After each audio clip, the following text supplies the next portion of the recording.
నేను forest range officer Kadiri. నా పేరు గురప్ప. మాకు 27వ తేదీ మాకు ఇన్ఫర్మేషన్ వచ్చింది మా డిఎఫ్ఓ గారి నుంచి. ఈ విధంగా పంగోలిన్, ఇండియన్ పంగోలిన్ అనగా తెలుగులో మనము అలుగు అంటాం దాన్ని అమ్మాలని చెప్పేసి కొందరు వాట్సాప్లో ఇది చేయడం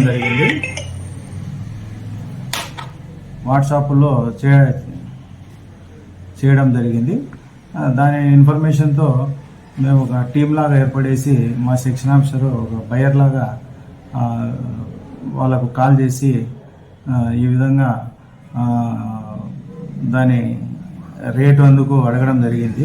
దాన్ని చూసి కేజీకి ₹1,00,000 దాకా ఇస్తాము, తర్వాత వాళ్ళు 1,00,000 ఇంకా ఎక్కువ ఇవ్వాలంటే మేము పీస్ చూసి చెప్తామని చెప్పగా వాళ్ళు పులివెందుల నుంచి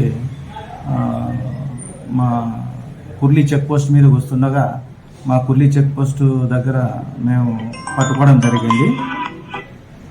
జరిగింది. పట్టుకున్న తర్వాత వాళ్ళు 2 బండ్లలో వచ్చినారు. 2 బండ్లలో వస్తే 2 బండ్లు వదిలేసి పారిపోతుండగా ఒకరిని పట్టుకున్నాము. మిగతా 3 పారిపోయారు. ఆ పట్టుకున్న వ్యక్తి వచ్చేసి లక్కేడిపల్లి మండలము, అన్నమయ్య జిల్లా దియాలవల్లపల్లికి చెందినవాడు. అతన్ని పేరు వచ్చేసి బాబా ఫక్రుద్దీను. అతన్ని మామూలుగా వైల్డ్ లైఫ్ చట్టం ప్రకారము మేము కేసు బుక్ చేసి వెహికల్ని సీజ్ చేసి కోర్టుకు హాజరుపరచడం జరిగింది. జడ్జి గారి ఆదేశాల మేరకు మేము తిరిగి మళ్ళీ ఆల్వను అడవిలో రహస్యంగా వదిలిపెట్టడం జరిగింది.